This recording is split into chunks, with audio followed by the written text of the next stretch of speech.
तो सिंह लगन वाले जातकों के लिए हम बात कर रहे थे। राहु और चंद्र युति जब भी आपके विभिन्न भाव में हो, यहाँ हम देखेंगे 11वें भाव के लिए। 11वें भाव में जहां अब राहु उच्च की स्थिति में आ जाएंगे आपके चार्ट में, जहां वो मिथुन राशि में स्थित होंगे और चंद्रमा अगर राहु के साथ स्थित है, तो ये आपके मान सम्मान के लिए, आपकी पॉपुलैरिटी के लिए काफी ज्यादा अच्छा है। आपको कोई बहुत अच्छा इनकम सोर्स मिल सकता है जो जिसका संबंध स्पेशली फॉरेन से होगा। ऐसा जातक लेकिन अपनी अर्निंग्स को लेकर काफी ज्यादा ऑब्सेस्ड नजर आएगा, भले ही उसके पास कितने भी ज्यादा इनकम सोर्सेज हों, लेकिन जातक लॉटरी और सट्टा की तरफ भी काफी ज्यादा आकर्षित होता है। अब यहाँ चंद्रमा 12th लॉर्ड है। 12th लॉर्ड होने के केस में हमेशा ही आपके जो खर्चे हैं वो भी लगातार होते ही रहेंगे, तो पैसा बचाना आपके लिए उतना आसान नहीं होने वाला। यहाँ पे अब आपको देखना होगा बुध की स्थिति को। बुध आपके चार्ट में काफी अच्छी स्थिति में हो, अगर बहुत ही मजबूत स्थिति में हो, तो आपके लिए अर्निंग करना थोड़ा आसान होगा। इसके साथ साथ यहाँ राहु के साथ कोई भी अगर अन्य ग्रह बैठा है, तो उस ग्रह को देखना होगा और उस ग्रह से रिलेटेड भावों को भी, क्योंकि उन भावों का भी बहुत अहम योगदान हो सकता है आपकी अर्निंग्स में, या उन भावों से रिलेटेड आपका कोई टैलेंट हो, आपकी कोई क्रिएटिविटी हो, उसका बहुत अहम योगदान होगा। यहाँ पे अब जो भी प्लेनेट बैठा है, क्योंकि राहु उस ग्रह को काफी ज्यादा मल्टीप्लाई करेंगे, तो वो ग्रह अगर एक राहु के साथ मित्रवत ग्रह है, तो निश्चित तौर पे ही उस ग्रह का प्रभाव आपकी अर्निंग्स पर और आपकी पॉपुलैरिटी पर पड़ सकता है। ऐसा जब तक अगर बिजनेस वगैरह करे तो उसके लिए बहुत ज्यादा बेटर होगा। अगर वो कोई भी प्रकार से फॉरेन से जुड़ा है, फॉरेन से अगर इनकम उसको हो रही हो, तो जातक बहुत ज्यादा पॉपुलैरिटी पाएगा। इस प्रकार का जातक अक्सर यात्राएं बहुत ज्यादा करेगा अपने जीवन में और काफी सारे डिफरेंट डिफरेंट इंटरेस्ट को वो फॉलो करेगा। ऐसे जातकों में जो काबिलियत है, जो क्षमता है, वो बहुत ज्यादा होती है, लेकिन जरूरत है आपको अपनी क्षमता को या अपनी काबिलियत को पहचानने की। राहु चंद्र की ये युति आपको रिश्तों के प्रति बहुत ज्यादा इमोशनल करेगी, इवन आपके पार्टनर के साथ भी। अब आपको देखना होगा यहाँ जो जो ग्रहों का संबंध यहाँ राहु के साथ होगा, कहीं ना कहीं चंद्रमा का प्रभाव भी वहां आपको जरूर देखने को मिलेगा। अब जो भी ग्रह यहाँ राहु के साथ बैठा है, वो यहाँ चंद्रमा पर भी अपना काफी स्ट्रॉन्ग प्रभाव डालेगा। तो अगर चंद्रमा के लिए कोई मित्र ग्रह यहाँ बैठा है, तो वो निश्चित तौर पे ही आपके चंद्रमा पर काफी पॉजिटिव प्रभाव डाल सकेगा। लेकिन जातक को यहाँ ज्यादा से ज्यादा प्रैक्टिकल होने की आवश्यकता रहेगी। किसी भी तरीके से वो रिश्तों में बहुत ज्यादा इमोशनल ना हो, अपनी अर्निंग्स को लेकर बहुत ज्यादा ऑब्सेस्ड ना हो, साथ ही वो अगर बहुत जल्दी धनवान बनने की तरफ ना देखे या बहुत बड़े बड़े सपने ना देखे इस तरीके के, तो वो ज्यादा सफल हो पाएगा। अब यहाँ पे कोई भी अगर फायरी प्लेनेट का प्रभाव है, तो उतनी ही ज्यादा आपकी अपेक्षाएं बढ़ती चली जाएंगी और उन अपेक्षाओं की वजह से आप लाइफ में कुछ ऐसी गलतियां भी करेंगे जिसकी वजह से आपको नुकसान उठाना पड़ेगा। अगर हम दृष्टियों के हिसाब से देखेंगे, तो राहु सबसे पहले आपके थर्ड हाउस पे दृष्टि डालते हैं।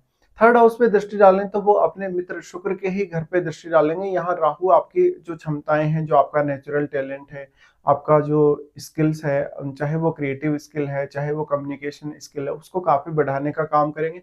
और क्योंकि अब चंद्रमा राहु के साथ होने से आप अपना इमेजिनेशन भी बहुत ही स्ट्रांगली यूज कर सकते हो।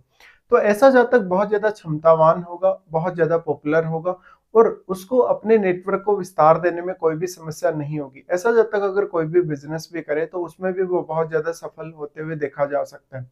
अब यहाँ पे आपकी जो कार्य क्षमता है उसके ऊपर काफी ज्यादा असर पड़ेगा। साथ ही साथ आप कितना ज्यादा लाइफ में रिस्क ले सकते हैं। कभी कभी आप ब्लाइंडली कुछ ऐसे फैसले ले सकते हैं जो आपके लिए ही घातक साबित होंगे। अगर थर्ड हाउस में कोई भी ऐसा प्लेनेट बैठा है जो राहु का एक मित्र ग्रह हो, तो राहु यहाँ और भी अधिक अच्छा प्रभाव डालेंगे। इसके साथ ही वास्तव में आपको ये देखना होगा कि राहु कितने ज्यादा मजबूत स्थिति में बैठे हैं आपके 11th हाउस में, क्योंकि राहु का इम्पैक्ट यहाँ चंद्रमा पर तो पड़ने ही वाला है, चाहे राहु अगर कम पावरफुल हो तो भी। ऐसे में आपका मन, आपकी मानसिकता में राहु पूर्ण रूप से हावी रहेंगे। भले ही आप कोई भी काम करें, भले ही किसी भी तरीके की रणनीति अपनाएं या कोई भी प्लान बनाएं, उसमें राहु का प्रभाव आपको देखने को मिलेगा ही। ऐसा जातक अक्सर अपने दोस्तों के साथ या इवन परिवार के सदस्यों के साथ कभी कभी बहुत ज्यादा जिद्दी भी नजर आ सकता है। लेकिन जातक जितना ज्यादा प्रैक्टिकल होगा अपने रिश्तों को लेकर, परिवार के लोगों को लेकर, उतना वो अच्छा कर पाएगा और रिश्तों में भी वो एक अच्छा बैलेंस बना पाएगा। यहाँ से फिर राहु और चंद्रमा दोनों का ही दृष्टि पड़ेगा आपके पंचम भाव पे। अब जो आपका राहु के साथ बैठा हुआ प्लेनेट है, वो बहुत अहम भूमिका निभाएगा, क्योंकि वो ग्रह राहु से बहुत ज्यादा मल्टीप्लाई हुआ है, तो वो केतु पर और केतु के साथ बैठे हुए ग्रह पर अपना काफी स्ट्रॉन्ग प्रभाव डाल पाएगा।